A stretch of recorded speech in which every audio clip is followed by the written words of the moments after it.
আজকের পর্বে নেত্র নিউজের মুখোমুখি হয়েছে নির্মাতা আশফাক নিপুণ। আশফাক নিপুণ, আপনাকে স্বাগত জানাচ্ছি আমাদের সঙ্গে কথা বলার জন্য। Thank you so much. It's been a pleasure to be in a Netra News podcast.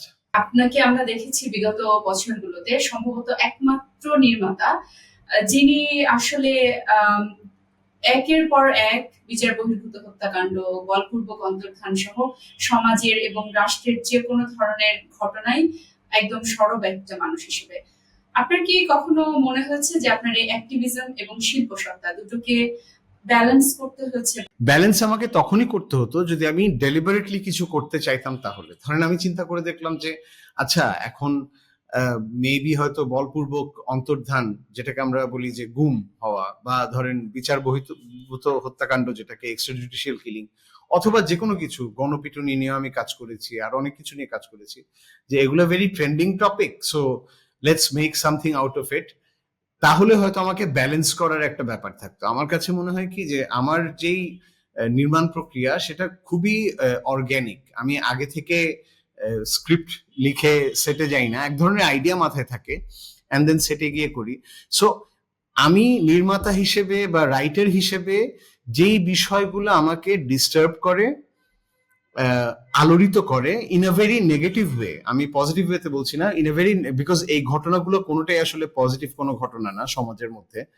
So তখনই আমার মনে হয় যে আমার কাজের মধ্যে সেটা অটোমেটিক্যালি সাবজেক্ট হিসেবে চলেই আসে। এটা এমন না যে আমি ঠিক করি যে আচ্ছা এই একটা বিষয় নিয়ে আমি এখন কাজ করতে হবে, সেটা না।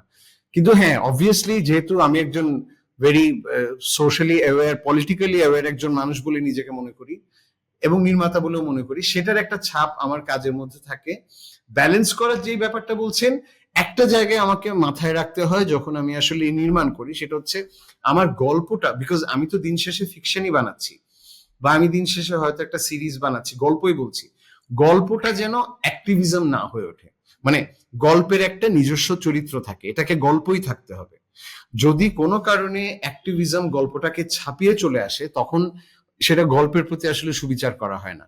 সেটা যে কোনো সাবজেক্ট নিয়ে, আর এই ব্যাপারে খুব বেশি কেয়ারফুল থাকতে হয়, না হলে পুরো বিষয়টাকে প্রপাগান্ডা মনে হতে পারে। এটা ছাড়া কিন্তু এই গল্পগুলো বলতে গিয়ে আপনার কি মনে হচ্ছে যে আপনি স্বাধীনভাবে গল্পগুলো বলতে পারছেন, বা কতটুকু স্বাধীনতা আসলে নির্মাতা হিসেবে আশফাক নিপুণের ছিল? এই কাজগুলো নিয়ে বা এই কথাগুলো নিয়ে ওপেনলি বলার মতো সিচুয়েশন তো ডেফিনেটলি ছিল না। মানে আমি নির্মাণের জায়গা বাদই দিলাম, আপনি ফেসবুকে ওপেনলি লিখতে পারতেন না, আপনাকে অনেক ঘুরিয়ে পেঁচিয়ে লিখতে হতো যেন সরাসরি প্রশ্ন ওভাবে না যায়, যদি আপনি দেশে থেকে কাজ করতে চান তাহলে।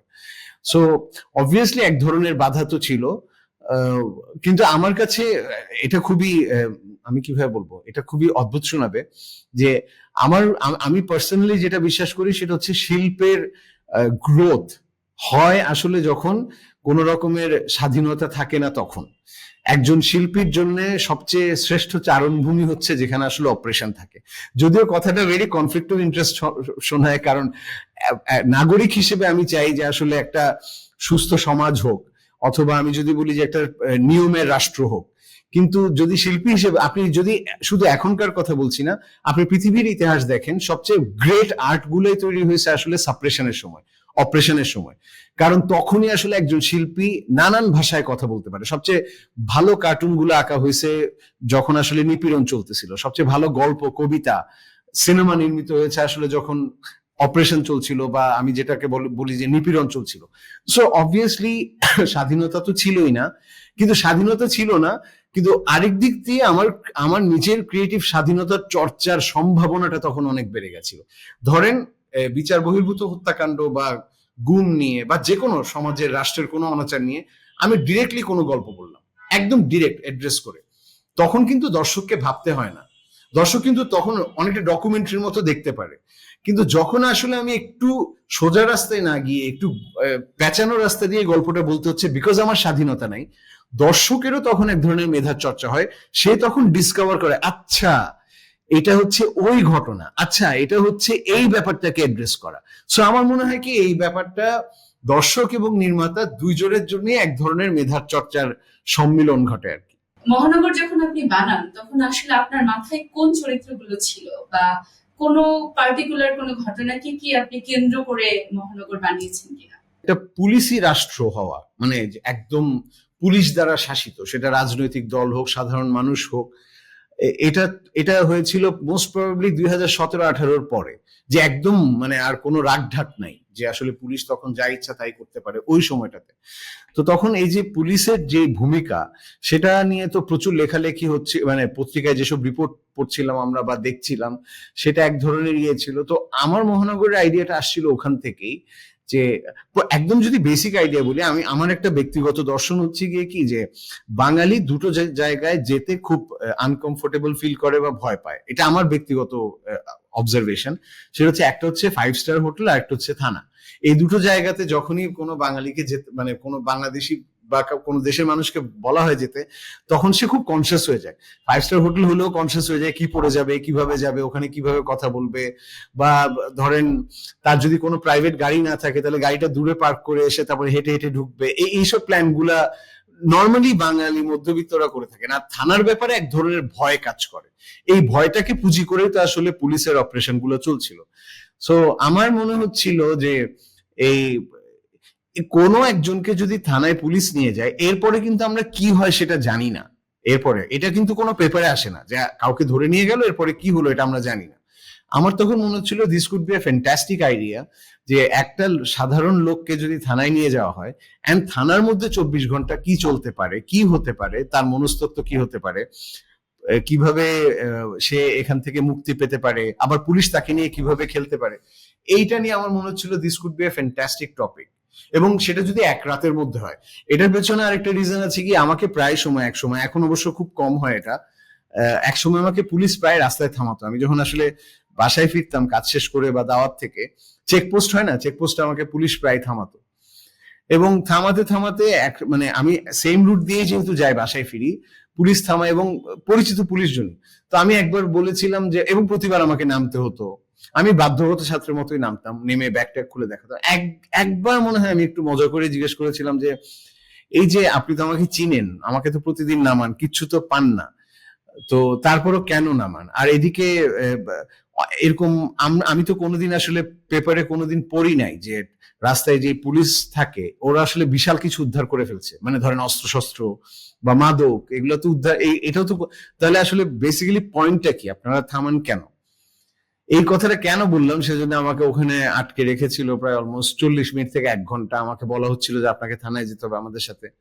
আমি ভয় পাইছিলাম সত্যি কথা, বিকজ তখন রাত বাজে 12:30 1টা। আমি তখন চিন্তা করছিলাম যে আমি এখন যদি ফোন দেই কাউকে, কে ফোন ধরবে, আমি জানি না কেউ ফোন ধরবে কিনা। আর রাতের ব্যাপারটা হচ্ছে কি, ধরেন দিনের বেলা যদি কোনো পুলিশ আমাকে বলে যে থানায় আসেন, মানুষের না ভয় লাগে না, দিনের বেলা রাস্তাঘাটে মানুষজন থাকে, দিনের আলো থাকে এক ধরনের, কিন্তু রাতের অন্ধকারে যদি বলে যে থানায় আসেন, তখন অবভিয়াসলি মানুষের একটা ভয় কাজ করে যে নিয়ে যাচ্ছে, কি হবে, আমাকে আমাকে ছাড়াতে কি কেউ আসবে কিনা, আমি কি কাউকে পাবো কিনা, কারো তো জানা দরকার। আমার মনে হলো this could B a fantastic idea যদি এটা নিয়ে আমি কাজ করি। মহানগরের প্রিমাইস কিন্তু ওটার উপরেই দাঁড় করো। আপনি এই যে একটা চরিত্র বানালেন ওসি হারুন, এবং আমাদের একজন হারুন ছিল, আপনি আসলে এইটা কিভাবে করলেন, এবং এই জন্য কি আপনাকে কোনো ধরনের প্রতিক্রিয়ার মুখোমুখি হতে হয়েছে কিনা? অবভিয়াসলি হয়েছে, বিকজ আমি, কিন্তু তার আগে চরিত্রটা কিভাবে বানালেন সেটা জানতে চাই, কেন ওসি হারুন, কেন অন্য কেউ না?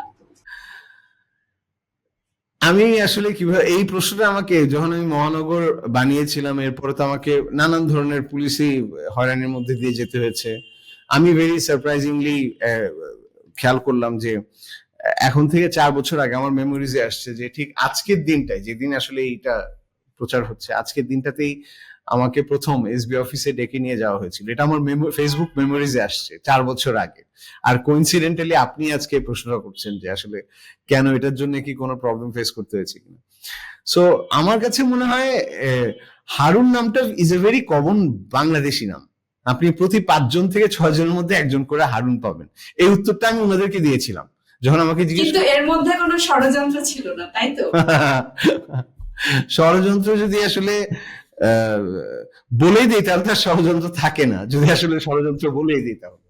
বাট আমার মনে হয় যে আসলে নামটাও ডেফিনেটলি ইট ওয়ার্কড, কারণ আমি যে ক্যারেক্টারটা তৈরি করেছিলাম ধূর্ত, ধুরন্ধর, তো আমি অন্য কোন, মানে নামটা না, নাম যে কোনো চরিত্রের নাম কিন্তু ইজ ভেরি ইম্পর্টেন্ট। ধরেন আমি যদি পুলিশের ক্যারেক্টার নাম রাখতাম, ধরেন মানে ওসি শহীদ অথবা ধরেন ওসি জসিম, তাহলে আমার মনে হয় এই ইম্প্যাক্টটা হয়তো পড়তো না যতটা আসলে ওসি হারুন হওয়াতে মানুষের মুখে মুখে নামটা চলে আসছে। তো এই কারণেই হয়তো। বাই দ্য ওয়ে, আমি যখন নামটা রেখেছিলাম এবং শুটিংও করছিলাম, তখন আমার অ্যাক্টররা আমাকে বলছিলেন যে আপনি নামটা চেঞ্জ করেন বা তুমি নামটা চেঞ্জ করো, বিকজ যেহেতু বাস্তবে একজন পুলিশ কর্মকর্তা আছেন, উনি কিন্তু তখনও ডিবি হেড ছিলেন না, he was an SP, joint commissioner হয়েছিলেন তেজগাঁও থানার। তো বললেন যেহেতু একজন আছেই, তাহলে কেন শুধু শুধু নামটা ইউজ করবো। আর আমার আমার কথা হচ্ছে ভাই, দিস ইজ এ নেম, আমি তো ফিকশনে যে কিছু ইউজ করতে পারি, তো ওয়াই নট, দেখি কি হয়। আপনি সবসময় যে ইস্যুগুলোকে সামনে আনেন বা যে টপিকে কাজ করেন, আম, খুবই বৈচিত্র্যময় টপিকগুলো। তার মধ্যে আমরা যদি সাবরিনার কথা বলি, সাবরিনা একজন আত্মপ্রত্যয়ী নারী এবং নারীর একদম ক্ষমতায়নের জায়গাটা থেকে আপনি দেখানোর চেষ্টা করেন। আমরা দেখি যে গত কয়েকদিন আগে মাত্র নারী সংস্কার কমিশনের একটা প্রতিবেদন নিয়ে যে ধরনের হইচই আমরা দেখলাম, আমরা নানা মহলের প্রতিক্রিয়া দেখলাম, এবং যে ধরনের গালিগালাজ পর্যন্ত সহ্য করতে হলো নারীদেরকে বা নারী সংস্কার কমিশনের সদস্যদের। আপনি যখন এই যে নারীর ক্ষমতায়ন নিয়ে আপনি কাজ করলেন, আপনি আসলে কি ধরনের প্রতিক্রিয়াগুলোর মুখোমুখি হয়েছেন? তো আমি যখন আসলে একটা মহানগর বানাই, তখন আমি যেই ধরনের দর্শকের সাড়া পাই বা যেই ধরনের দর্শক দেখতে বসেন, যখনই আমি নারী কেন্দ্রিক কোনো চরিত্রের গল্প করি, তখন অবভিয়াসলি সেই ধরনের, কারণ এটা হচ্ছে আসলে, বা আমি আমাদের দেশের ফেনোমেনা বলবো না, আমি এটা মেবি হয়তো গ্লোবালি ওই সেম ফেনোমেনাটাই আছে। একটা টম ক্রুজের ছবি যখন আসে, আবার একটা জুলিয়া রবার্টস এর ছবি যখন আসে একদম জুলিয়া রবার্টস কে কেন্দ্র করে, তখন সেটার অডিয়েন্স টম ক্রুজের দর্শকের অর্ধেক হয়ে যায়। বাংলাদেশেও এর ব্যতিক্রম না, বাংলাদেশে ডেফিনেটলি এটা হয়। কিন্তু আমার কাছে মনে হয় কি যে আমি যদি আসলে এইটা চিন্তা করা শুরু করি যে আচ্ছা, নারী কেন্দ্রিক চরিত্র নিয়ে যদি আসলে কোনো গল্প করি তাহলে দর্শক কমে যাবে, তাহলে আমার মনে হয় যে এটা এক ধরনের কি বলবো, এটা এটা নিজের সাথে এক ধরনের প্রতারণা করা হয়, কারণ আমি তো গল্পটা বলতে চাচ্ছি। মানে যদি এভাবে আপনি খেয়াল করে দেখেন, আমি যখন প্রথম আমার ওয়েব সিরিজ মহানগর বানিয়েছি, মহানগরের তুমুল জনপ্রিয়তা ছিল, ন্যাচারালি ওই মহানগরের শেষে এক ধরনের মহানগর 2 আসার একটা সম্ভাবনার গল্প বলা ছিল।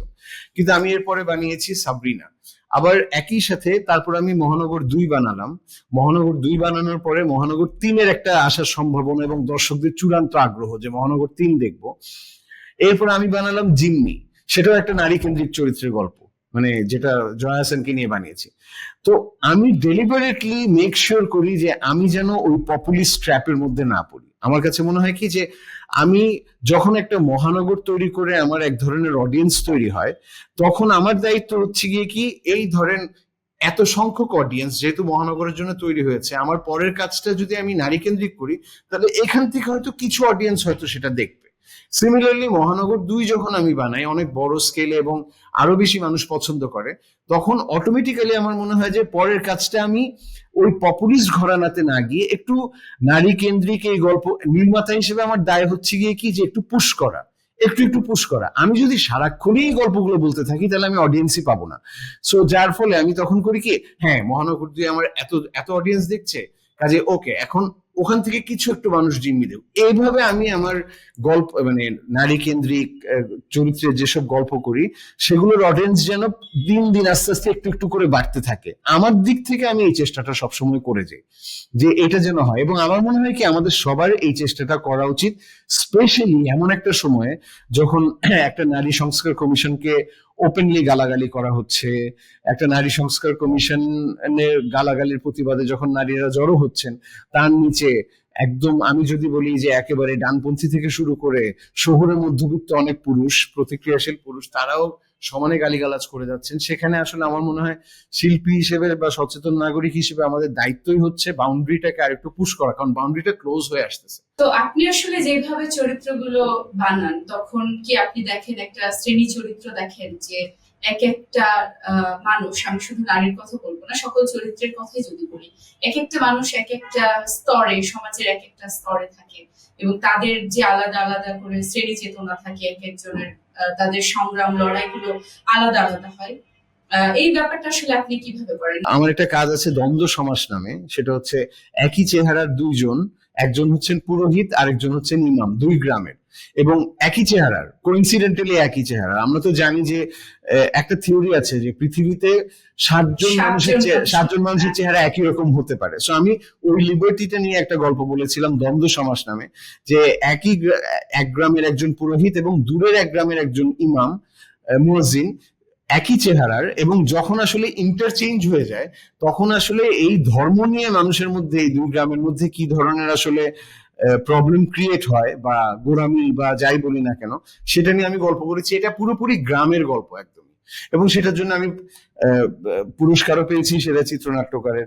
আমি আরো একটা কাজের কথা বলতে পারি, ধরেন আমার খুবই পছন্দের কাজ টেলিভিশনের ঈদের জন্য করা এই শহরে, সেটাও কিন্তু একেবারেই লোয়ার ক্লাস একজন নার্সের গল্প, যার কাজ ছিল বাচ্চা চুরি করা, বাচ্চা চুরি করে বাচ্চা বিক্রি করে দেয়া।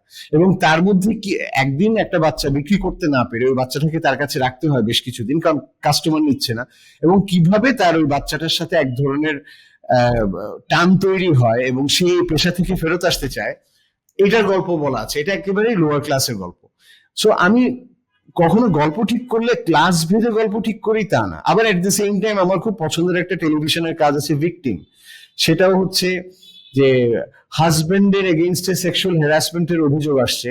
সো আমরা যখন দেখলাম কি যে হ্যাশট্যাগ মিটু মুভমেন্ট যখন গোটা বিশ্বে আসলে খুবই আলোচিত হলো, তখন আমি খেয়াল করলাম যে আমরা দুই পক্ষের গল্প শুনি, যে আসলে অভিযোগ করেছে এবং যে অভিযুক্ত, কিন্তু আমরা এর বাইরের মানুষদের গল্পটা জানি না। সো আমার ভিকটিম গল্পটাই ছিল যে মানুষটার বিরুদ্ধে সেক্সুয়াল হ্যারাসমেন্টের অভিযোগ আনা হয়েছে, তার ওয়াইফের উপর দিয়ে কি যাচ্ছে। কারণ যতক্ষণ পর্যন্ত প্রমাণ হচ্ছে না ততক্ষণ পর্যন্ত তো মানে আমি মানলাম যে আসলে যার এগেইনস্টে অভিযোগ করা হয়েছে সে অভিযুক্ত হতেও পারে, দোষী হতেও পারে, কিন্তু তার ফ্যামিলি বা ওয়াইফ, সে তো কোনোভাবে এটার সাথে জড়িতই না, কিন্তু তাকে আসলে এক ধরনের সোশ্যাল স্টিগমার মধ্যে পড়তে হচ্ছে। এই গল্প আবার আমি করেছি। সো আমি আসলে ক্লাসটা চিন্তা করে দেখি না। আমার মনে হয় কি যে আমি যে গল্পটা বলতে চাই, আমার মাথায় আসে নির্মাতা হিসেবে, সেই গল্পটা কোন ক্লাসের জন্য বেস্ট ফিট হবে সেটা অনুযায়ী আমি হয়তো গল্পটা বলি আমার মতো। আপনার গল্পগুলোতে আমি যখন আমার যে কয়েকটা কথা মনে পড়ছে, সাংবাদিক চরিত্রগুলো খুব একদম বিক্রি হয়ে যাওয়া সমাজের, যে আমরা সাংবাদিকদেরকে দেখি যে তারা আসলে কখনো কোনো ন্যায় বা মানুষের কথা বলে না, স্বার্থ বিরোধী কাজকর্ম আমরা করতে দেখি। এটা কি আপনার অবস্থান, নাকি এটা জাস্ট গল্পের অংশ? না না, এটা অবশ্যই এটা গল্পের অংশ, আমার অবস্থান না। মানে আপনি কি তার মানে মনে করেন সাংবাদিকরা এখানে অনেক সৎ? না, না, যে কোনো পেশার মতো অবশ্যই সৎ এবং অসৎ সাংবাদিক বা বলি, সৎ এবং অসৎ ব্যবসায়ী, সৎ নির্মাতা অসৎ নির্মাতা আমাদের সমাজের মধ্যে আছে। আমি যদি এভাবে বলি যে আমার স্ত্রী এলিটা করিম, উনি ডেইলি স্টারে অনেক বছর ধরে সাংবাদিকতা করেছেন, প্রায় 20 বছর ধরে, বা আমার বন্ধু বান্ধব যারা সাংবাদিক আছেন, আমি মোরলেস জানি যে তারা সৎ বেশিরভাগ। সো এটা আসলে আমি কি চাই সেটার উপরে রিফ্লেক্ট করে না, গল্পের মধ্যে গল্পের প্রয়োজনে যদি ওখানে আসলে সাংবাদিকের চরিত্রটা কেমন হবে সেটাই আসলে ডিফাইন করে। এটা এমন না যে এটা মানে ওই প্রথমেই যেটা আমি বলেছি যে আমি কখনো আমি যেটা চাই সেইটাই আসলে আনতে চাই না। সেটা যদি মানে চলে আসে তাহলে ওটা আসলে গল্প থাকে না। গল্পের প্রয়োজনে যদি আসলে দরকার হয় তখন আসলে সাংবাদিকগুলো যেভাবে হওয়া দরকার, যে অ্যাকশনটা হওয়া দরকার সেরকম থাকে। এটার সাথে আমার কোনো পার্সোনাল গ্রাজ বলি বা যাই বলি সেটা একেবারেই নেই। বরং আমি বাংলাদেশের অনেক সাংবাদিকের খুবই তুমুল ফ্যান। আমি মনে করি যে আমাদের গত 15 বছরে আমাদের উপর দিয়ে যেই ধরনের রাষ্ট্রযন্ত্র থেকে যেভাবে নিপীড়ন চালানো হচ্ছিল, খুবই ডাইনামিক, সৎ, সাহসী কিছু সাংবাদিকদের কারণেই কিন্তু আমরা অনেক ধরনের রাষ্ট্রের অনেক স্ক্যাম বলি বা রাষ্ট্রের অনেক অপরাধ বলি, সেগুলো কিন্তু আমরা আসলে ধরতে পেরেছি। সাংবাদিকরা না থাকলে কিন্তু আমরা আসলে পারতাম না। সো এটা এক পুরোপুরি গল্পের প্রয়োজনে। আমাদের আলোচনাতে অনেকবারই আমরা মহানগর নিয়ে কথা বলেছি। আসলে মহানগরটা একটা বিরাজমান বাস্তবতার যে প্রতিফলনটা ছিল, সেটা থেকে আসলে মহানগরের কথা বারবারই উঠে আসে। এখন যদি বলি, মহানগর বানানোর পরে আমরা জানি আপনাকে অনেকবার বা বেশ কয়েকবার অন্তত বিভিন্ন বাহিনীর কাছে যেতে হয়েছে, আপনার কথা বলতে হয়েছে, তাদের সঙ্গে দীর্ঘ সময় বসে আলাপ করতে হয়েছে। এখন তো আসলে আওয়ামী লীগ সরকারও নাই, এবং আমি জানি না যে সেই বাহিনীগুলো আপনাকে ডাকবে কিনা, বা ডাকলে কি ধরনের আলাপ হতে পারে। সেক্ষেত্রে মহানগর 3-এর সম্ভাবনা কতটুকু এবং কখন? এটা খুবই একটা ক্রিটিক্যাল প্রশ্ন। যে যে মহানগর 3-এ, যেহেতু মহানগর যখন 1 বা মহানগর 2 যখন বানাচ্ছিলাম, তখন আমি জানতাম, মানে স্পেশালি 2টা বানানোর সময় আমি জানতাম যে আমি এমন একটা সিস্টেম নিয়ে কথা বলছি, এক্সিস্টিং সিস্টেম নিয়ে, যারা এই কাজটা পছন্দ করবে না, এই কথাগুলো যে যে যে গল্পের মাধ্যমে যে কথাগুলো উঠে আসবে সেটা পছন্দ করবে না। অবভিয়াসলি সেই সরকার এখন নাই, বাট আমার মনে হয় যে সেই সিস্টেমটা এখনো রয়ে গেছে। আমরা যদি এভাবে বলি যে গত 1 বছরে সিস্টেমেটিক চেঞ্জ যদি বলি, খুব বেশি কিন্তু হয় নাই। মানে সরকার পরিবর্তন, আমরা গণঅভ্যুত্থান করেছি এত রক্তের বিনিময়ে, এবং সেভাবে নতুন ভাবে এক ধরনের নতুন সমাজ বা নতুন রাষ্ট্র তৈরি করার একটা প্রক্রিয়ার মধ্যে আছি। কিন্তু গত 1 বছরে খুব বেশি পরিবর্তন কি হয়েছে? হ্যাঁ, আমার হয়তো ঝুঁকি বাড়বে না ডেফিনেটলি, যেহেতু আমি ওই সময় খুব বেশি সরব ছিলাম, সো ঝুঁকি বাড়বে না। কিন্তু মহানগর তো দুর্নীতির গল্পই বলে, সো দুর্নীতি তো আসলে আছেই, বিভিন্ন জায়গাতেই প্রিভেইল আছে। সো আমার মনে হয় সেটা শুধু মহানগর 3 না, যে কোনো গল্প বলার ক্ষেত্রে আসলে আমার মনে হয় খুব বেশি বাধা বা প্রতিবন্ধকতা আসবে না গল্পের সাবজেক্ট চুজ করার ক্ষেত্রে। আর যদি প্রশাসনিক বাধার কথা বলেন, আমার মনে হয় না যে এখন আসলে খুব বেশি প্রশাসনিক বাধা হবে, যেটা গত বেশ কিছুদিন ধরে ছিল, গত 15 বছর ছিল। সো দেখা যাক। আপনি আসলে জানতে চাচ্ছেন মহানগর 3 আসবে কিনা, এটা আমি সরাসরি কোনো উত্তর আসলে এভাবে দিব না, এটা আসলে আমি একটু আমি সাসপেন্সে জানতে থাক। চাই কিনা তার চেয়ে বড় প্রশ্ন হচ্ছে দর্শক জানতে চায়, আপনার দর্শকরা জানতে চায়। আচ্ছা, যেহেতু আমরা বাধা এবং প্রতিবন্ধকতা নিয়ে কথা বলছিলাম, সেই প্রসঙ্গেই মনে পড়লো যে সেন্সর বোর্ডের আপনার একটা প্রস্তাব ছিল এবং আপনি খুব একদম দৃঢ়ভাবে সেখানে আপনি সেই প্রস্তাবটি প্রত্যাখ্যান করেছেন। এবং আমি বলতে পারি যে অনেকেই কিন্তু খুব খুশি হচ্ছিল যে আশফাক নিপুণের মতন একজন রাজনীতি সচেতন নির্মাতা যদি সেন্সর বোর্ডে থাকেন, তাহলে তিনি প্রকৃত শিল্পটাকে হয়তো সেইভাবে আহ তুলে ধরতে পারবেন বা সেগুলোর দ্রুত মুক্তির ব্যবস্থা করবেন। আমরা জানি বিগত সরকারের আমলে অনেক অনেক গল্প, অনেক অনেক চলচ্চিত্র আটকা পড়েছিল। সেখান থেকে আপনি এই প্রস্তাবটি প্রত্যাখ্যান করে আসলে কি বার্তা দিতে চেয়েছেন? আমি যে খুব আসলে কঠিন কোনো বার্তা দিতে চেয়েছি সেটা না, আমার প্রথমেই মনে হচ্ছিল এটা আসলে ফিরিয়ে দেওয়ার পেছনে একটা বড় কারণ ছিল যে, প্রথম কারণ যদি বলি, বড় কারণ না, প্রথম কারণটা ছিল যে আমাকে জিজ্ঞেস না করে প্রজ্ঞাপনে আমার নাম দেওয়া হয়েছে। সো আমার কাছে মনে হচ্ছিল যে এটা একেবারে ঠিক হয় নাই, আমার সাথে আলোচনা করা দরকার ছিল। বিকজ আমি আসলে থাকতে চাইবো কি না চাইবো সেটা তো আমার আমার ব্যক্তিগত, আমার ইচ্ছা তো ডিপেন্ড করে। আমরা বিগত সরকারের আমলে এটা হয়তো দেখে আসছি যে হ্যাঁ তোমাকে আসতেই হবে, তোমাকে করতেই হবে, এটা ওনারা আসলে না বুঝে ভুল করে করেছেন। ওনারা আমার কাছে পরে ক্ষমাও চেয়েছেন যে আসলে তখন সার্টিফিকেশন বোর্ড করার খুব বেশি দরকার, কারণ অনেক ছবি মুক্তি দিতে হবে, কিন্তু সেই পরিমাণ লোক পাওয়া যাচ্ছে না। বিকজ আমরা তো দেখেছি যে বিগত সরকারের আমলে, মানে একেবারে যদি আমি বলি যে স্বৈরাচারের সুবিধা নেওয়া বা স্বৈরাচারী সরকারকে সাপোর্ট দিয়ে যাওয়া লোকজনের সংখ্যাই বেশি ছিল, কাজে এরা পাচ্ছিল না। সেই কারণে আমার কাছে প্রথম কারণ ছিল সেটা। বাট আমার কাছে যেটা তার চেয়ে বড় কারণ, আমার মনে হচ্ছিল আমি এই কাজটার জন্য যোগ্য না। মানে আমি প্রতিবাদ করি, আমি আমার কাজের মাধ্যমে প্রতিবাদ করি, কিন্তু এই যে ধরেন সার্টিফিকেশন বোর্ড একটা ক্ল্যারিক্যাল জব বা এক ধরনের ডিসিশন মেকিং জব, আমার মনে হচ্ছিল যে আমি এখনো এটার জন্য আসলে প্রস্তুত না। কারণ এটা একদমই ডিফারেন্ট মেন্টালিটি, ডিফারেন্ট ম্যাচুরিটি দরকার। অনেক মানুষ খুশিও হচ্ছিলেন, সত্যি কথা, আমাকে অনেক মানুষই বলেছেন যে যাক দিন শেষে আমরা হয়তো এটা পাবো। কিন্তু আমার মনে হচ্ছিল যে না, আমার আরো পড়াশোনা করা দরকার এই এই যে সেন্সরশিপ নিয়ে অথবা সার্টিফিকেশন নিয়ে, আরো একটু পলিটিক্যাল আন্ডারস্ট্যান্ডিং থাকা দরকার, প্রশাসনিক আন্ডারস্ট্যান্ডিং থাকা দরকার। সেগুলো কোনো কিছু না করে আমি জাস্ট ঢুকে গেলাম একজন নির্মাতা হিসেবে। আমার মনে হচ্ছিল যে তার মধ্যে আবার তখনও স্যার আমি আনফর্চুনেটলি এখনো এটা আছে যে আপনি যখনই শিল্প সাহিত্যের যে কোনো শিল্পের, আমি যদি বলি শিল্পের যেখানে সিদ্ধান্ত নেওয়ার ব্যাপারগুলো থাকে, সেখানে আমরা শুরু থেকে বলে আসছি ব্যুরোক্রেসি যেন না থাকে, কিন্তু সেই ব্যুরোক্রেসি এখনো আছে। মানে আপনি যখন আসলে এই যে ভেরি রিসেন্টলি জাতীয় অনুদান, যে সরকারি অনুদানের যে ছবিগুলো দেওয়া হয়েছে, সেটা নিয়েও কথা উঠেছে যে 5 জন যদি ওখানে শিল্পী প্রতিনিধিত্ব করেন, 5 জন থাকেন সচিবালয় থেকে, ব্যুরোক্রেসি থেকে। সো এটাও আমার একটা আপত্তির জায়গা যে আপনি শিল্পের ক্ষেত্রে যখন কোনো সার্টিফিকেশন বোর্ড বলি, অনুদান কমিটি বলি, বা যে কোনো কিছু হতে পারে, সেখানে শিল্পকে প্রতিনিধিত্ব করে লোকের সংখ্যা বেশি থাকা উচিত ব্যুরোক্রেসির চেয়ে। কারণ আমরা দেখে আসছি যে ব্যুরোক্রেসি কিভাবে নিয়ন্ত্রণ করে পুরো ব্যাপারটাকে। এটাও আমার একটা আপত্তির জায়গা ছিল যে এই প্রসেসগুলোকে সংস্কার না করে জাস্ট কিছু লোকজন, পপুলার লোকজনকে নিয়ে বসিয়ে দিলাম, তাহলে কিন্তু আসলে কাজের কাজ খুব বেশি হবে না। সো যার জন্য আমার মনে হচ্ছিল যে সংস্কারটা হওয়াটা দরকার ছিল। অন্তর্বর্তীকালীন সরকার তো আসলে সবসময় থাকবে না, নির্বাচনের পরবর্তী সময় নতুন সরকার আসবে। আপনি কি তাহলে এমন কোনো সম্ভাবনা আসলে মিস করে গেলেন কিনা, যেখানে আপনার আসলে এবং আদতেই বাংলাদেশের চলচ্চিত্র জগতের অনেক সমস্যার সমাধান করার সম্ভাবনা ছিল? হ্যাঁ, আমি যেহেতু এখনো এটা তো হাইপোথেটিক্যাল, আসলে আমি যেহেতু যাই নাই ওখানে, সো আমি আসলে বলতেও পারবো না যে আমি আসলে কি কি সুযোগ মিস করলাম বা কোনটা করলাম। বাট আমার মনে হয় ওখানে যারা গেছেন, মানে তখন যাদেরকে আসলে নিয়োগ দেওয়া হয়েছিল, they were more then capable.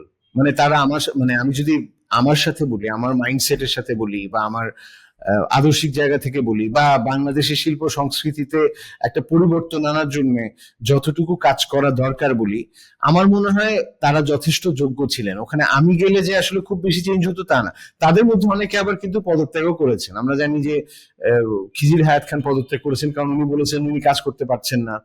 আমরা ভেরি রিসেন্টলি দেখেছি জাকিয়া বাড়ি মোমো অনুদান কমিটি থেকে পদত্যাগ করেছেন, বিকজ ওনার মনে হচ্ছিল যে উনি আসলে কাজ করতে পারছিলেন না। সো এটা আসলে আপেক্ষিক আলাপ। আমার মনে হয় যে আমি ওখানে গেলে কতটুকু করতে পারতাম। এখন যেহেতু প্রচুর সংস্কার হচ্ছে, সংস্কার কমিশন হচ্ছে, কমিটি হচ্ছে, সেখান থেকে এমন কোনো কিছু কি করা সম্ভব যেখানে একজন নির্মাতার একটা নির্মাণ যেন আটকে পড়ে না থাকে?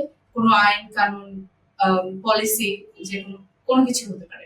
শিল্প কিন্তু সারাক্ষণ জি হুজুর করবে না, বা হ্যাঁ শিল্প বিনোদন দিবে, এটাও সত্যি, যেহেতু এটা বিনোদন শিল্প বলা হয়। একই সাথে শিল্পের কাজ প্রশ্ন করা।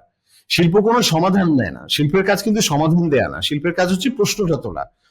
সো এইটা যেন বন্ধ হয়, সেটার জন্য যা যা পদক্ষেপ নেওয়া দরকার, যেটা বিগত সরকারের আমলে আমরা সবচেয়ে বেশি দেখেছি, যে পছন্দ হচ্ছে না ন্যারেটিভ, বা মনে হচ্ছে কাজে ছবিটা আটকে দাও, বা আমাদেরকে প্রশ্ন করা হচ্ছে ছবিটা আটকে দাও, অথবা একটা ছবিকে আটকে দিয়ে অনেক সময় ঝিকে মেরে বউকে শেখানোর মতো, যে একটা ছবিকে আটকে দিয়ে আরো 10টা ছবি যারা আসলে এই ধরনের স্টেটমেন্ট নিয়ে আসতে যাচ্ছে তাদেরকে এক ধরনের বার্তা দেয়া যে না, এই ধরনের গল্প আর করা যাবে না। এটা পুরোপুরি বিলুপ্তির হওয়া প্রয়োজন। রাষ্ট্রকে প্রশ্ন করা যাবে, সমাজকে প্রশ্ন করা যাবে, সরকারকে প্রশ্ন করা যাবে। এই ধরনের ছবি যখন আসবে তখন এই ছবিগুলো যেন মুক্তি পায়, এই ছবিগুলো যেন আসলে চলতে পারে, সেটা নিশ্চিত করতে হবে রাষ্ট্রকে। এবং রাষ্ট্র তো আসলে, সরকার তো রাষ্ট্রের দায়িত্বেই থাকেন, সরকারকে নিশ্চিত করতে হবে। আমি এবার একটা অন্য আশঙ্কার কথা বলি, সেটা হচ্ছে, একটা তো আমি বললাম রাষ্ট্রযন্ত্র, আমরা ভেরি রিসেন্টলি হঠাৎ করে একটা নতুন ফেনোমেনা আবিষ্কার করেছি, সেটা হচ্ছে মব।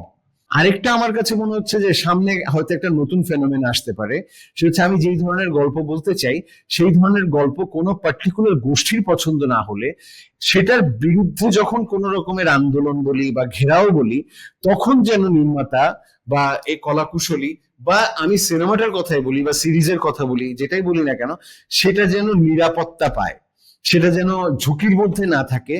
এটা যেন ভবিষ্যৎ রাষ্ট্র বা সরকার বা এই যে সার্টিফিকেশন বোর্ড কমিটি বলি বা মন্ত্রণালয়তে, এরা যেন নিশ্চিত করে। আমার মনে হয় সেটা আসলে খুব বেশি দরকার হবে ভবিষ্যতে। রাষ্ট্রের যে এই সাংস্কৃতিক প্রতিষ্ঠানগুলো রয়েছে, আপনার কি মনে হয় তারা নির্মাণের সৃজনশীলতাটাকে দমন করে কোনোভাবে? দমন করে কথাটা আসলে, দমন তো করতে অবভিয়াসলি, আপনি যদি এভাবে দেখি আমরা যে, আমি বলছি সিস্টেমটা, যে হ্যাঁ আমি বিদ্যমান যে সিস্টেমটা। সিস্টেমের কথা বলছি। যেহেতু এটা অনেক বছর ধরে চলে আসা একটা সিস্টেম, ও একভাবে অভ্যস্ত, ও আসলে অন্যভাবে আসলে ডিল করতে অভ্যস্ত না, অন্য কিছু আসলে সে আসলে সেভাবে অভ্যস্ত না। সো না চাইতেই এক ধরনের তো দমন নীতি আসলে থাকেই।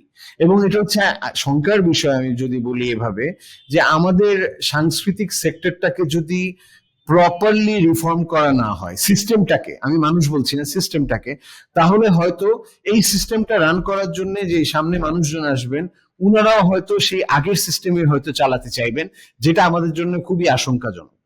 শিল্পকে আসলে কোনো বাউন্ডারির মধ্যে আসলে আটকে রাখা উচিত না, সংস্কৃতিকে কোনো বাউন্ডারির মধ্যে আটকে রাখা উচিত না। শিল্প সংস্কৃতি টিকবে কি টিকবে না এটা সময় ডিসাইড করবে। ওটা আসলে আমি বা মব ডিসাইড করতে পারবে না যে না এটা চলতেই পারবে না, এটা হবে না। ন্যারেটিভ যদি আসলে আপনি দাঁড় করাতে পারেন তাহলে সেটা টিকে যাবে, ন্যারেটিভ দাঁড় করাতে না পারলে সেটা মানুষ ছুঁড়ে ফেলে দিবে। আপনার কথা যদি আমরা বাদও দিই, শিল্পের কাজ কিন্তু সমাজ বিনির্মাণে এক ধরনের ভূমিকাও রাখা। সেক্ষেত্রে নতুন কোনো ন্যারেটিভ যদি একটা সমাজ বাস্তবতার কোনোভাবেই প্রতিফলন না ঘটে, বা শুধু একটা গোষ্ঠী বা কয়েকটা গোষ্ঠীর মনোরঞ্জন করার জন্য যদি একই ধরনের কন্টেন্ট তৈরি হতে থাকে, সেক্ষেত্রে আসলে সমাজ বিনির্মাণে ভূমিকা রাখার জায়গাটা কতটা? পপুলিজম ইজ এ ট্র্যাপ আমার কাছে মনে হয় শিল্প সাহিত্য সংস্কৃতি চর্চার ক্ষেত্রে। ট্র্যাপ কেন? কারণ আপনি যখন আসলে একবার পপুলার হয়ে যাবেন এবং আপনার তো এক ধরনের দর্শক তৈরি হয়, দর্শক, এবং সেই একটা সময়ে আপনি আপনার গল্পটা বলতে চান, তারপরে সেটার একটা গ্রহণযোগ্যতা তৈরি হয়, সেটা যখন অনেক বেশি গ্রহণযোগ্যতা তৈরি হয় তখনই তো একটা পপুলিস্ট অডিয়েন্স দাঁড়ায়। একটা সময় গিয়ে এই অডিয়েন্সই আপনাকে ডিকটেট করা শুরু করে যে হ্যাঁ এই ধরনের কাজ এটা হওয়া উচিত, এটা এরকম, বা আপনি এটাই করেন, আমরা এটাই দেখব। আমার মনে হয় যে কোনো নির্মাতার এই মানে খুবই মানে আমি যে সচেতন ভাবে এই পপুলিস্ট ফর্ম থেকে বের হয়ে আসা উচিত। আমি নিজেই চেষ্টা করি, আমি যদি আমার এক্সাম্পল দিয়ে বলি, আমার টেলিভিশনের কোনো কাজই কিন্তু খুব, টেলিভিশনের জন্য যখন আমি ফিকশন বানাতাম তখন কিন্তু কোনো কাজে আমি খুব পপুলিস্ট ফর্মের মধ্যে করি নাই যে এখন মানুষ প্রেমের কাজ দেখছে বেশি সো আমি প্রেমের গল্প করি না। আমি তখন হয়তো খুবই সিরিয়াস সাবজেক্ট নিয়ে গল্প করেছি, এক্সট্রাজুডিশিয়াল কিলিং নিয়ে, গুম নিয়ে, হ্যাশট্যাগ মিটু আন্দোলন নিয়ে, যেখানে বাংলাদেশের বেশিরভাগ পুরুষের ধারণা এগুলো হচ্ছে সব স্ক্যাম, সেখানে আমি এই গল্পগুলো করার চেষ্টা করেছি। তো বা আমি যখন সিরিজের কথা বলছি তখন আপনি যদি খেয়াল করে দেখেন, আমি একটা মহানগরের পরে সাবরিনা বানিয়েছি। আমি মহানগরের পরে মহানগর 2 বানানো আমার জন্য সবচেয়ে সেফ ছিল, বা আমি মহানগর 2 এর পরে মহানগর 3 বানানো সবচেয়ে সেফ, আমি বানিয়েছি জিম্মি। সেটাও একটা নারী কেন্দ্রিক গল্প, কারণ আমি নিজেকে সারাক্ষণ ওই কমফোর্ট জোন থেকে বের করে আনতে চাই। কারণ শিল্পের কাজ কিন্তু আপনাকে কমফোর্ট জোনের মধ্যে রাখা না। কমফোর্ট জোনে যদি আপনি থাকেন তাহলে আপনি সেম গল্পই বলতে থাকবেন, তাতে সমাজেরও কোনো লাভ হয় না, অ্যান্ড মোস্ট ইম্পর্টেন্টলি দর্শক কিন্তু একসময় বোর্ড হয়ে যায়। দর্শক কিন্তু নতুন কিছুই চায়। আমি পার্সোনালি আমি এত বছরের এক্সপিরিয়েন্স থেকে একটা জিনিস জেনেছি, সেটা হচ্ছে দর্শক আপনাকে হয়তো সরাসরি অতটা সতর্ক করে না যে না ভাই তোমার কাজ স্টেইল হয়ে যাচ্ছে, তোমার কাজ বোরিং হয়ে যাচ্ছে, বা তুমি একই গল্প বারবার বলছো, বা তোমার কাজ খুব পপুলিস্ট হয়ে যাচ্ছে। দর্শক কিন্তু ধরতে পারে। সে কিন্তু যখনই, যার কারণেই কিন্তু মহানগর জনপ্রিয় হয়েছে, তার কারণেই আমি বলি যে এই ধরনের কাজগুলো জনপ্রিয় হওয়ার কোনো কারণ নেই। কিন্তু কিন্তু কেন হয়েছে? কারণ দর্শক নতুন কিছু দেখতে চায়। সো আমাদের দর্শক অনেক অ্যাডভান্সড। নির্মাতা হিসেবে, শিল্পী হিসেবে আমাদের দায়িত্বই হচ্ছে, আমি সবসময় বিশ্বাস করি, বাউন্ডারিটা পুশ করা। আপনাকে দর্শককে তার কমফোর্ট জোনের বাইরে নিতেই হবে, একটু একটু করে নিতে হবে। আপনি রাতারাতি নিতে পারবেন না, আপনি এক ধাক্কায় দেয়ালটা ভাঙতে পারবেন না, কিন্তু আপনাকে দেয়ালের মধ্যে আঘাত করে যেতেই হবে। হ্যাঁ, দেয়ালের মধ্যে আঘাত করলে পাল্টা আঘাত আসবে, আপনার হাত ব্যথা হবে, অনেক সময় মনে হবে যে এটার কোনো ফলাফল নাই, এই দেয়াল কোনোদিন ভাঙবে না। কিন্তু আমার মনে হয় যে শিল্পের কাজই সেটা, যেটা আমাদেরকে করে যেতেই হবে। আমরা এখন যখন পুরোনো সিনেমাগুলো দেখি, যেমন সত্যজিৎ রায়, ঋত্বিক ঘটক, ঋতুপর্ণ ঘোষ, তাদের চলচ্চিত্রগুলো দেখার সময় মনে হয় না হঠাৎ করে যাচ্ছে এই ঘটনা তো এখনকার প্রেক্ষাপটে ঘটছে? ওনারা কি পরিমাণ দূরদর্শী থাকলে একটা এই ধরনের থিম নিয়ে কাজ করা যায়। তো সেখান থেকে আমার মনে হয় যে অনেক জায়গায় আসলে শিল্পীরা অনেক এগোনো থাকে সময়ের চেয়ে। তারা যেটা দেখায় সেটা 10 বছর, 15 বছর, 20 বছর, 30 বছর পরে আমরা সেটার একটা বাস্তবতা তৈরি হয়। সেক্ষেত্রে রাজনৈতিক পটভূমি পরিবর্তনে বা রাজনৈতিক যে আমাদের পরিস্থিতি দাঁড়িয়েছে, সেখান থেকে পরিবর্তিত একটা সমাজ যদি আমরা চিন্তা করি, সেখানে আসলে শিল্পীদের অনেক ভূমিকা আছে, যে তারা আসলে কেমন ভবিষ্যৎটা চায়, বা মানুষকে এক ধরনের স্বপ্ন দেখানো। সেখান থেকে কি নিজের দায়বদ্ধতাটা আপনি কখনো বোধ করেন কিনা? অবশ্যই। শিল্পীর আমি বিশ্বাস করি শিল্পীর আসলে এটা আমি বিশ্বাস করি, এটা সব শিল্পী যে বিশ্বাস করেন তা না। আমার মনে হয় যে শিল্পীর কিন্তু খুব বেশি চাহিদা নাই, শিল্পীর গাড়ি বাড়ির চাহিদা নাই, শিল্পীর টাকা পয়সা বানানোর চাহিদা নাই। আমি শিল্পীর কথা বলছি যে ইন জেনারেল, প্রকৃত শিল্পী যেটা চায় সেটা হচ্ছে সে টাইমলেস হয়ে থাকুক, তাকে মানুষ তার কাজকে যেন 10 বছর, 20 বছর, 50 বছর পরে যেন মানুষ পছন্দ করে। আপনি খেয়াল করে দেখবেন যে শিল্পী কিন্তু খুব বেশি, আমি যদি এভাবে বলি, আমাদের দেশের কথা বললে তো আরো বেশি, আমাদের দেশের শিল্পীরা কিন্তু সত্যিকার অর্থে যারা শিল্প চর্চা করতে চান তারা এখনো 100% প্রফেশনালি কাজটা করতে পারেন না, কারণ এখানে শিল্পীদেরকে ওভাবে কদর করা হয় না। আমাদের এখানে দর্শকদের থেকে ধরেই নেওয়া হয় যে শিল্প থাকবে ফ্রি। আমি গানটা শুনবো ফ্রি, আমি সিনেমা বা সিরিজ আসছে সেটা আমি টরেন্ট থেকে নামাই নিব, এটা আমি পয়সা খরচ করে কেন দেখবো। এটা এক ধরনের আমাদের এখানে চর্চাই হয়। তাও আমাদের দেশে এত প্রতিকূলতার মধ্যেও শিল্পীরা কাজ করে যান নিরন্তর, শুধু একটা কারণেই, একটাই লোভ বলি, বা লোভ বলা উচিত না এটাকে, এটা লোভের ঊর্ধ্বে, এটা হচ্ছে এক ধরনের ইচ্ছা, সেটা হচ্ছে টাইমলেস হওয়া। সে যেই কাজটা করছে সেটা 20 বছর, 25 বছর, 30 বছর, 50 বছর পর যেন মানুষ স্মরণ করে, তাকে যেন একটু স্মরণ করে। অবভিয়াসলি সবার মতো আমারও ডেফিনেটলি এই ইচ্ছাটা থাকে, কিন্তু এই টাইমলেস হওয়াটা, এটা না, মানে আমি চাইলাম আর হয়ে গেলাম, এটা আসলে হয় না।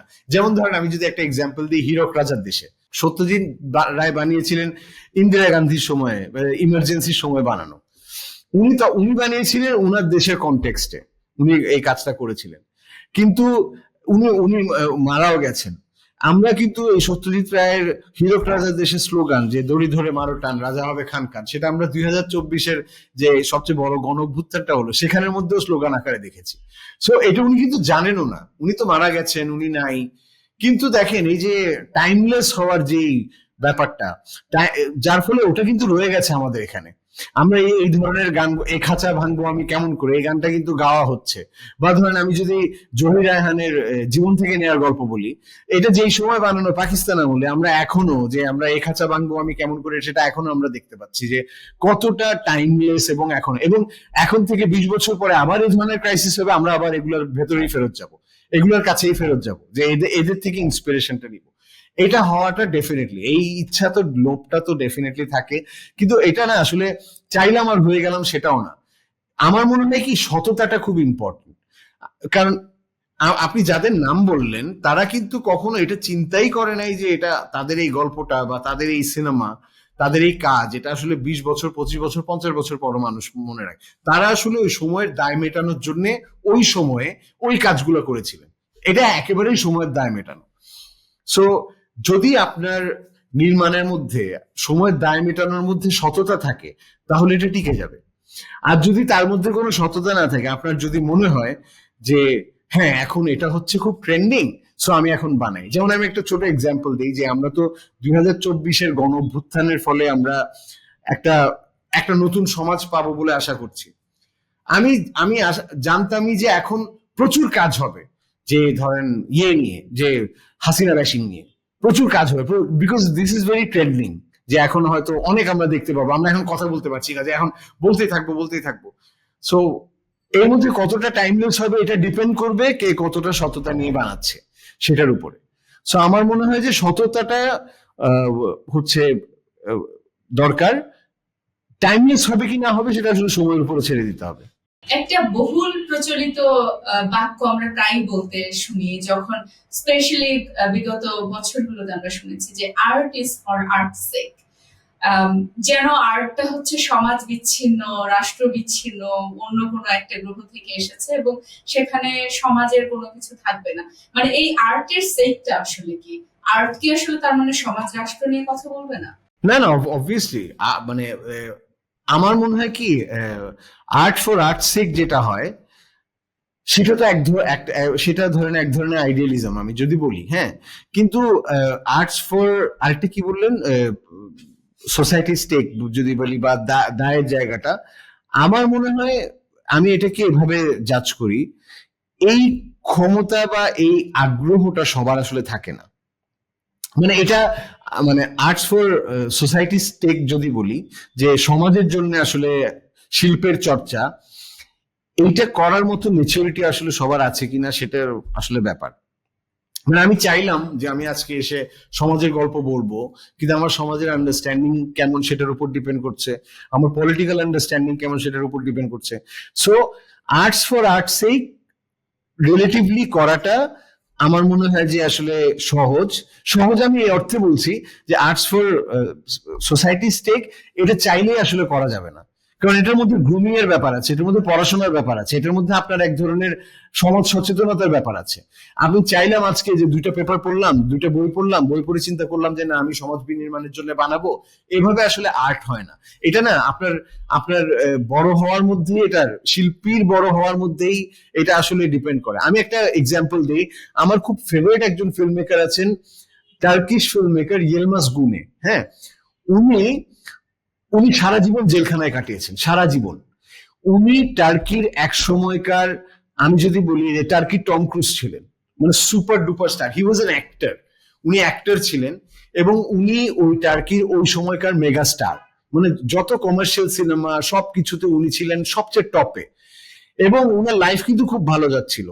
কিন্তু কোথাও গিয়ে উনাকে এমন ভাবে টার্কির ওই সময়কার সমাজ রাষ্ট্র এমন ভাবে এফেক্ট করেছিল, উনি সরাসরি স্টারডম বাদ দিয়ে দিয়ে অ্যাক্টিং বাদ দিয়ে দিয়ে ফিল্ম মেকিং এ নামলেন, এবং উনার প্রথম ছবি যেটা বানালেন ইয়ল, যেটা কানস ফিল্ম ফেস্টিভ্যালে পাম দর জিতেছিল, ইয়ল বানানোর পরে তাকে যে জেলখানায় ঢুকানো হয়েছে, উনি এরপরে 6 থেকে 7টা ছবি বানিয়েছেন সব জেলখানার ভিতর থেকে, এবং একটার চেয়ে একটা ছবি ক্লাসিক এবং ওই সমাজকে প্রশ্ন করা। তো আমার পয়েন্ট হচ্ছে কি উনি যখন সুপারস্টার ছিলেন তখন কারো ধারণাই ছিল না যে উনি আসলে এমন গল্প বলবেন যে এই গল্পের কারণে রাষ্ট্র ওনাকে জেলখানায় পুরে দিবে। কিন্তু এটা না ওনার ভেতর থেকে তৈরি হচ্ছিল। উনার সাথে সমসাময়িক অনেক স্টারও ছিল, উনাদের মধ্যে হয় নাই, উনার মধ্যে আসছে। সো আর্টস ফর আর্টস সেক, এটা আমরা আর্ট যারা প্র্যাকটিস করি ওরা করেই যাই, কিন্তু আর্টস ফর সোসাইটি স্টেক যদি বলি, এটা আমি চাইলেই পারবো না। এটা এই ক্ষমতা নিয়ে আসলে সবার জন্ম হয় নাই যে আমি আসলে এটা লিখবো, কতটুকু লিখবো, বা আসলে কতটুকু ধরা দিবে। সো এটাকে নিয়ে আমার মনে হয় যে অবশ্যই সমাজের বিনির্মাণে দায়টা থাকতে হবে, কিন্তু এই দায় না রাতারাতি আমি তৈরি করে 2টা পেপার পড়লাম, হঠাৎ করে দেখলাম যে ফেসবুকের মধ্যে 2টা লেখালেখি করলাম, তারপর আমার মনে হলো যে আমি বানাবো, ওইটা আসলে শিল্প হয় না শেষমেশ। আপনার কাছে আমার শেষ প্রশ্ন, যে যারা এখন সিনেমা বানাতে চান বা যারা একদম নতুন সিনেমা নির্মাণে আসতে যাচ্ছেন, পেশা হিসেবে নিতে যাচ্ছেন, তাদের জন্য যদি আপনার পার্টিকুলার কোনো উপদেশ পরামর্শ কিছু থেকে থাকে। আমার প্রথম মানে আমি উপদেশ বলতে চাই না, কারণ আমি আসলে এত বড় যে ওটাকে উপদেশ দিব। মানে আমি আসলে বড় ভাই হিসেবে 2টা কথা যদি বলতে বলি, ওসি হারুনের মতো 2টা কথা মনে রাখবেন, সেরকম যদি বড় ভাই হিসেবে যদি 2টা কথা মনে রাখবেন, আমার কাছে মনে হয় সেটা হচ্ছে কি একটা খুবই দরকার, সেটা হচ্ছে অনেস্টিটা is very important. Honesty is a very vague word. এটা কিন্তু অনেক ভেগ, এক্স্যাক্টলি। হ্যাঁ, honesty is a very vague word. হ্যাঁ, কোন জায়গায় আমার কাছে মনে হয় যে নির্মাণের সততা বা দর্শনের সততা, এটা সবচেয়ে বেশি ইম্পর্টেন্ট। মানে হ্যাঁ, অবভিয়াসলি যেহেতু ফিল্ম মেকিং কিন্তু is a very expensive medium, বলা হয় যে আর্টের সবচেয়ে এক্সপেন্সিভ মিডিয়ামটা হচ্ছে ফিল্ম মেকিং। মানে আপনি যদি আপনি একজন পেইন্টার হন, একটা ছবি আঁকতে কিন্তু আপনার অত খরচ হয় না। আপনি যদি একজন কবি হন, আপনার কবিতা লিখতে অত খরচ হয় না। কিন্তু সিনেমা বানাতে গেলে টেকনিক্যাল রিজনেই আপনার প্রচুর পরিমাণ অর্থের লগ্নি করতে হয়। একজন প্রডিউসার আসে, সে লগ্নি করে। আমার কাছে মনে হয় যে আপনাকে যারাই নির্মাণ করতে আসছেন তাদেরকে দীর্ঘমেয়াদী চিন্তা করতে হবে। সেটা স্ট্রাগলের ক্ষেত্রেও দীর্ঘমেয়াদী স্ট্রাগল, যে এটা আজকে আমি একটা কাজ করলাম সেটা কালকে জনপ্রিয় হবে তা না। আরেকটা হচ্ছে গিয়ে কি স্থায়িত্ব, দীর্ঘমেয়াদী স্থায়িত্ব। সেটার ক্ষেত্রে আমি বলছি অনেস্টি। আপনি যে গল্পটা বলতে চান, যেই কথাটা বলতে চান, যে দর্শনটা দর্শকের কাছে ছড়িয়ে দিতে চান, সেটা বলার ক্ষেত্রে আপনাকে অনেস্ট থাকতে হবে, সৎ থাকতে হবে। সেখানে কোনো গিমিকের আশ্রয় নিলে হবে না, সেখানে কোনো পপুলিজমের আশ্রয় নিলে হবে না। হ্যাঁ, আপনার হয়তো কষ্ট হবে, আপনার হয়তো প্রথম দিকে মনে হবে যে না এভাবে তো চলছে না, বেটার আমি একটু শর্টকাট নেই।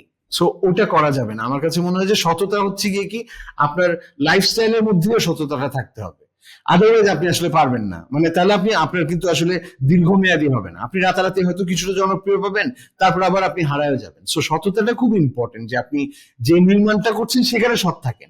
আপনি ব্যক্তি জীবনের সততার কথা আমি বলছি না, আপনি বন্ধুদের সাথে সৎ কিনা, আপনি আপনার স্ত্রীর সাথে সৎ কিনা, বাবা মার সাথে সৎ কিনা সেটা না। আপনি যে কাজটা করতে আসছেন এটা খুবই সেন্সিটিভ একটা কাজ, বিকজ এটা মানুষকে রিচ করার ক্ষমতা অনেক বেশি। কাজে আপনি যদি কোনো অসততা নিয়ে কোনো কাজ করেন সেটাও মানুষ ধরে ফেলবে।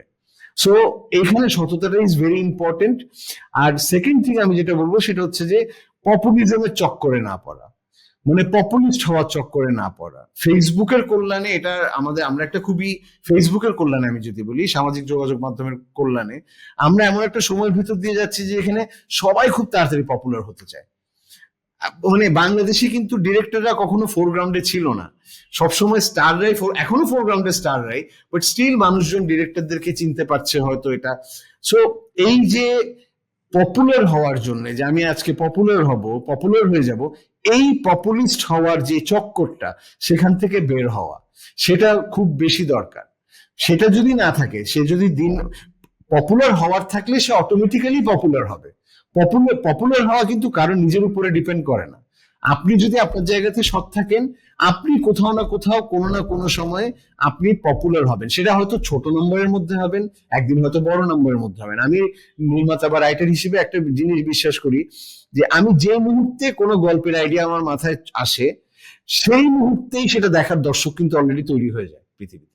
মানে আমার আইডিয়াটা কিন্তু আসমান থেকে আসে না। আমার যে আইডিয়াটা, হ্যাঁ কিছু আইডিয়া হয়তো ইমিডিয়েটলি আমার দেশের মানুষ দেখবে না, কিন্তু বিদেশে হয়তো এটা দর্শক আছে। দর্শক কোথাও না কোথাও আছে, কোনো না কোনো জায়গাতেই আছে। So honesty is very important. আর পপুলিজমের চক্করে না পড়া, এটা এই দুটা জিনিস যদি থাকে, তাহলে যত রকমের বাধা আসুক, প্রতিবন্ধকতা আসুক, আপনি এটা উতরে যেতে পারবেন। আমি ভাবছিলাম শেষ প্রশ্ন করে ফেলেছি, কিন্তু আমার মাত্র আপনার কথা শুনতে শুনতে মনে পড়লো আমার খুবই কঠিন একটা প্রশ্ন আছে। ঋত্বিক ঘটক বলেছিলেন আমি আমি সিনেমা বানাই কারণ আমার কাছে মনে হয় কথা বলার এর চেয়ে ভালো মাধ্যম আর কিছু হতে পারে না। আমি যদি খুঁজে পাই আর কোনো মাধ্যমে আমি এর চেয়ে ভালো করে কমিউনিকেশন করতে পারবো, মানুষের সাথে কমিউনিকেট করতে পারবো, তাহলে আমি সেখানে চলে যাবো। আপনার কাছে আমার প্রশ্ন, আশফাক নিপুণ কেন কেন চলচ্চিত্র, কেন নাটক, কেন কেন একটা শিল্প বানায়? হ্যাঁ, আমি ঋত্বিক ঘটকের কথা কোট করি। ঋত্বিক ঘটক তো বিং ঋত্বিক ঘটক, মানে উনি যে ধরনের প্রতিবাদী ছিলেন, উনি এই কথাটা বলেছেন যে আমি যদি সিনেমার চেয়ে বেটার কোনো মাধ্যম পাই দর্শকদের কাছে, মানুষের কাছে পৌঁছানো, আমি সিনেমাকে লাথি মেরে চলে যাবো। উনি লাথি মেরে কথাটা বলেছিলেন। এই কারণে এই কথাটা আমার মনে আছে। হ্যাঁ, অবভিয়াসলি আমিও বানাই। আসলে আমি যেই সময়ে প্রফেশনে আসছি, বা বাংলাদেশে এখনকার মধ্যেও যদি বলি, এটা যে খুব লাভজনক, ফাইন্যান্সিয়ালি লাভজনক প্রফেশন, সেটাও কিন্তু না। কিন্তু ওই যে কথাটা বললাম যে এক ধরনের তাড়না থেকে, এক ধরনের দায় থেকে, এটা এটা আসলে বললে খুবই পম্পাস শোনায়, খুবই মনে হয় যে নিজের কথা নিজে বলছি, কিন্তু আমার মনে হয় যে কোথাও না কোথাও এক ধরনের দায়, তাড়না, কিছু না কিছু একটা কাজ করে যে আসলে যেই কাজটা হচ্ছে সেটা কেন হচ্ছে, সেটা হওয়া উচিত না, বা আমরা আসলে ভবিষ্যতে কোথায় যেতে পারি, কোন জায়গায় আসলে আমরা ল্যান্ড করতে পারি, বা আশঙ্কার জায়গা। এটা আমার মনে হয় কি যে আমি যেন অনেক মানুষের সাথে শেয়ার করতে পারি, এইটার একটা তাড়না বোধহয় ছিল। আমি একটা কথা বলি, এটা যে যেটা আমি সবসময় বলেছি যে আমি এখনো শিল্পী হতে পারি নাই, কিন্তু আমি শিল্পী কিন্তু কেউ চাইলেও হতে পারে না। মানে আপনি আজকে ঠিক করতে পারবেন না যে আমি আজকে গান করব বলে, এটা না আপনার ভিতর থাকতে হবে, গলাটা আপনাকে নিয়ে আসতে হবে। আপনি চাইলেই বলতে পারবেন না যে আমি আজকে রাইটার হয়ে যাব, মানে লেখাটা থাকতে হবে। সো আমারও মনে হয় যে ফিল্ম মেকিং আসাটাও আমি মনে হয় এটাই করতাম, আমি মনে হয় আর কিছু করতে পারতাম না, যার জন্যই আসলে এই ফিল্ম মেকিং এ আসা। হ্যাঁ, প্রথাগত পপুলিজমের দিকে না গিয়ে একটু ডিফারেন্ট গল্প বলা কেন, ওটা হচ্ছে যেটা ঋত্বিক ঘটক বলেছেন সেই তাড়না থেকে, যে যে অবশ্যই কোথাও না কোথাও আমার বারবার মনে হয় এই দেশের মানুষের গল্পটা যেন উঠে আসে। এন্ড আমি সবসময় বিশ্বাস করি শিল্পীর কাজ হচ্ছে বাউন্ডারিটাকে বড় করা। সো এই তাড়নাটা আমার মধ্যে সবসময় কাজ করে, যে বাউন্ডারি বড় করা, যেভাবে হোক বাউন্ডারিটাকে যেন বড় করি, আমরা যেন একটা মুক্ত সমাজ তৈরি করতে পারি। এই তাড়নাটা সবসময় থাকে। আশফাক নিপুণ, আপনাকে অসংখ্য ধন্যবাদ আমাদের সঙ্গে সময় দেওয়ার জন্য। থ্যাংক ইউ সো মাচ, আমারও বেশ ভালো লাগলো। আমি হয়তো অনেক অনেক অনেক কথা বলেছি, আমি এক্সাইটেড হলে অনেক কথা বলি। সো খুব ভালো লেগেছে কথা বলে। নেত্র নিউজের যারা আছেন তারা তো সবাই আমার প্রিয়। নেত্র নিউজের দর্শকদের জন্যও অনেক অনেক শুভকামনা। আশা করি সামনের দিনগুলো বেশ ভালোই যাবে। এই ছিল আমাদের আজকের পর্বে, আগামী পর্ব দেখার আমন্ত্রণ রইল।